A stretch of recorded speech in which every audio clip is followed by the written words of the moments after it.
نبی کریم صلی اللہ علیہ وسلم کا ارشاد ہے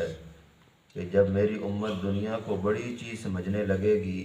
تو اسلام کی ہیبت اور وقعت اس کے قلوب سے نکل جائے گی، اور جب امر بالمعروف اور نہی عن المنکر کو چھوڑ بیٹھے گی تو وحی کی برکات سے محروم ہو جائے گی۔ جب آپس میں گالی گلوچ اختیار کرے گی تو اللہ جل شانہ کی نگاہ سے گر جائے گی۔ ترقی اسلام اور ترقی مسلمین کے لیے ہر شخص کوشاں اور سعی ہے، لیکن جو اسباب اس کے لیے اختیار کیے جا رہے ہیں وہ تنزل کی طرف لے جانے والے ہیں۔ اگر در حقیقت تم اپنے رسول صلی اللہ علیہ وسلم کو سچا رسول سمجھتے ہو، ان کی تعلیم کو سچی تعلیم سمجھتے ہو، تو پھر کیا وجہ ہے کہ جس چیز کو وہ سب مرض بتا رہے ہیں، جن چیزوں کو وہ بیماری کی جڑ فرما رہے ہیں، وہی چیزیں تمہارے نزدیک سبب شفا و صحت قرار دی جا رہی ہیں۔ نبی کریم صلی اللہ علیہ وسلم کا ارشاد ہے کہ کوئی شخص اس وقت تک مسلمان نہیں ہو سکتا جب تک کہ اس کی خواہش اس دین کے تابع نہ ہو جائے جس کو میں لے آیا ہوں، لیکن تمہاری رائے ہے کہ مذہب کی آڑ کو بیچ سے ہٹا دیا جائے تاکہ ہم بھی دیگر اقوام کی طرح ترقی کر سکیں۔ اللہ جل شانہ کا ارشاد ہے من کان یرید حرث الآخرۃ نزد له فی حرثہ ومن کان یرید حرث الدنیا نؤتہ منہا وما له فی الآخرۃ من نصیب۔ جو شخص آخرت کی کھیتی کا طالب ہو ہم اس کی کھیتی میں ترقی دیں گے، اور جو دنیا کی کھیتی کا طالب ہو اس کو کچھ دنیا دے دیں گے اور آخرت میں اس کا کچھ حصہ نہیں۔ حدیث میں آیا ہے کہ جو مسلمان آخرت کو اپنا نصب العین بنا لیتا ہے، اللہ جل شانہ اس کے دل کو غنی فرما دیتے ہیں اور دنیا ذلیل ہو کر اس کے پاس آتی ہے۔ جو شخص دنیا کو اپنا نصب العین قرار دیتا ہے تو پریشانیوں میں مبتلا ہوتا ہے، اور دنیا میں جتنا حصہ مقدر ہو چکا ہے اس سے زیادہ ملتا ہی نہیں۔ نبی کریم صلی اللہ علیہ وسلم نے اس آیت پاک کو تلاوت فرما کر ارشاد فرمایا کہ اللہ جل شانہ کا ارشاد ہے کہ اے ابن آدم تو میری عبادت کے لیے فارغ ہو جا، میں تیرے سینہ کو تفکرات سے خالی کر دوں گا اور تیرے فکر کو ہٹا دوں گا، ورنہ تیرے دل میں سینکڑوں طرح کے مشاغل بھر دوں گا اور تیرا فکر بند نہیں کروں گا۔ یہ اللہ تعالیٰ اور اس کے رسول صلی اللہ علیہ وسلم کا ارشاد ہے، اور تمہاری رائے ہے کہ مسلمان ترقی میں اس لیے پیچھے ہٹے ہوئے ہیں کہ جو راستہ ترقی کے لیے اختیار کیا جاتا ہے یہ ملا نے اس میں رکاوٹیں پیدا کر دیتے ہیں۔ آپ ہی ذرا انصاف کی نظر سے ملاحظہ فرمائیں کہ اگر یہ ملا نے ایسے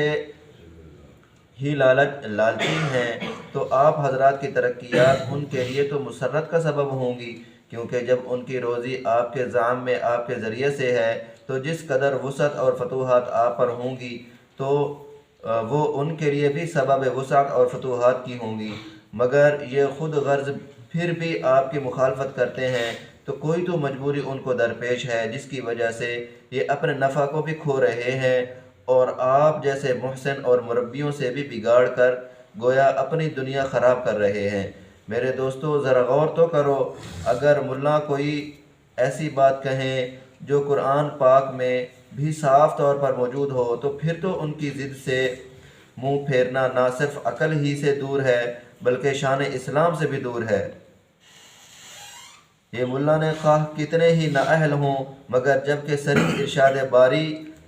اور ارشاد نبی کریم صلی اللہ علیہ وسلم آپ تک پہنچا رہے ہوں تو آپ پر ان ارشادات کی تعمیل فرض ہے اور حکم عدولی کی صورت میں جواب دہی لازمی ہے۔ کوئی بے وقوف سے بے وقوف بھی یہ نہیں کہہ سکتا کہ سرکاری قانون کی اس لیے پرواہ نہیں کی کہ اعلان کرنے والا بنگی تھا۔ آپ حضرات یہ نہ فرمائیں کہ یہ مولوی جو دینی کاموں کے لیے مخصوص ہونے کے دعویٰ کرتے ہیں ہمیشہ دنیا سے سوال کرتے ہیں، اس لیے کہ میرا جہاں تک خیال ہے حقیقی مولوی اپنی ذات کے لیے شاید ہی کچھ سوال کریں، بلکہ جس قدر بھی وہ اللہ کی عبادت میں منہمک ہیں اس قدر استغنا سے ہدیہ بھی قبول فرماتے ہیں۔ البتہ کسی دینی کام کے لیے سوال کرنے میں انشاءاللہ وہ اس سے زیادہ ماجور ہیں جتنا اپنے لیے سوال نہ کرنے میں۔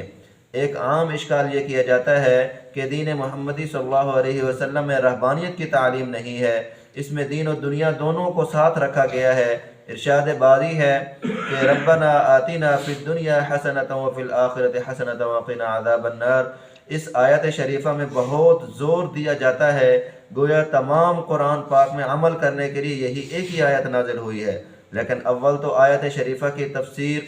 فی العلم سے معلوم کرنے کی ضرورت تھی، اور اسی وجہ سے علماء کا ارشاد ہے کہ صرف لفظی ترجمہ دے کر اپنے کو عالم قرآن سمجھ لینا جہالت ہے۔ صحابہ کرام اور علماء تابعین سے جو آیت شریفہ کی تفسیر منقول ہیں وہ حسب ذیل ہیں۔ حضرت قتادہ رضی اللہ تعالیٰ عنہ سے مروی ہے کہ دنیا کی بھلائی سے مراد عافیت اور بقدر کفایت روزی ہے۔ حضرت علی کرم اللہ وجہہ سے منقول ہے کہ اس سے صالح بیوی مراد ہے۔ حضرت حسن بصری رحمۃ اللہ علیہ سے مروی ہے کہ اس سے مراد علم اور عبادت ہے۔ سدی رحمۃ اللہ علیہ سے منقول ہے کہ پاک مال مراد ہے۔ حضرت ابن عمر رضی اللہ تعالیٰ عنہ سے مروی ہے کہ نیک اولاد اور خلقت کی تعریف مراد ہے۔ جعفر رضی اللہ تعالیٰ عنہ سے منقول ہے کہ صحت اور روزی کا کافی ہونا اور اللہ پاک کے کلام کا سمجھنا، دشمنوں پر فتح اور صالحین سے صحبت مراد ہے۔ دوسرے یہ کہ اگر ہر قسم کی دنیا کی ترقی مراد ہو، جیسا کہ میرا بھی دل چاہتا ہے، کہ تب بھی اس میں اللہ تعالیٰ سے دعا کا ذکر ہے، نہ کہ اس کی تحصیل اور انہماک اور مشغولی کا، اور اللہ تعالیٰ سے مانگنا خواہ ٹوٹے ہوئے جوتے کی اصلاح ہی کیوں نہ ہو، یہ خود دین ہے۔ تیسرے یہ کہ دنیا کے حاصل کرنے کو، اس کے کمانے کو کون منع کرتا ہے؟ یقیناً حاصل کیجئے اور بہت شوق سے حاصل کیجئے۔ ہم لوگوں کی ہرگز یہ غرض نہیں کہ خدا نخواستہ آپ دنیا جیسی مغتنم اور مقصود چیز کو چھوڑ دیں۔ مقصد یہ ہے کہ جتنی کوشش دنیا کے لیے کریں اس سے زیادہ نہیں تو کم از کم اس کے برابر تو دین کے لیے کریں، اس لیے کہ خود آپ کے قول کے موافق دین اور دنیا دونوں کی تعلیم دی گئی ہے۔ ورنہ میں پوچھتا ہوں کہ جس قدر قرآن پاک میں یہ آیت ارشاد فرمائی ہیں، اسی کلام پاک میں وہ آیات بھی تو ہیں جو اوپر گزر چکی ہیں۔ من کان یرید حرث الآخرۃ نزد لہ فی حرثہ، اسی کلام پاک میں یہ بھی ہے من کان یرید العاجلۃ عجلنا لہ فیہا ما نشاء،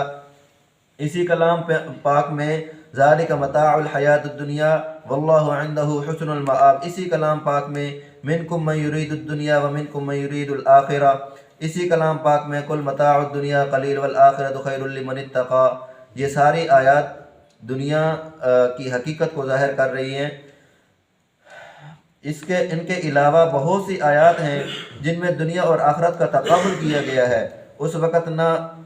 حصہ مقصود نہ ضرورت، نمونہ کے طور پر چند آیات اختصاراً لکھ دی ہیں، اور اختصار ہی کی وجہ سے ترجمہ کی بجائے پارہ کا حوالہ لکھ دیا ہے۔ کسی مترجم قرآن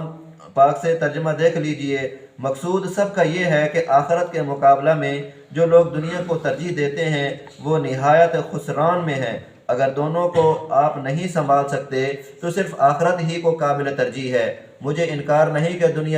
دنیا کی زندگی میں آدمی ضروریات دنیاوی کا سخت محتاج ہے، مگر اس وجہ سے آدمی کو بیت الخلاء جانا ہے اور اس کے بغیر چارہ نہیں، اس لیے دن بھر وہیں بیٹھا رہے، اس کو کوئی عقل سلیم گوارا نہیں کرے گی۔ حکمت الہی پر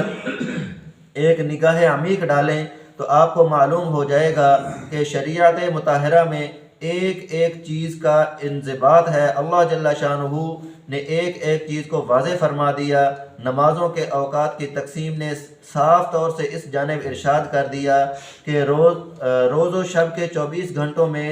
نصف بندہ کا حق ہے، چاہے وہ اس کو اپنی راحت میں خرچ کرے یا طلب معیشت میں، اور نصف اللہ تعالیٰ کا حق ہے، اور آپ کی تجویز کے موافق دین و دنیا کے ساتھ ساتھ رکھنے کا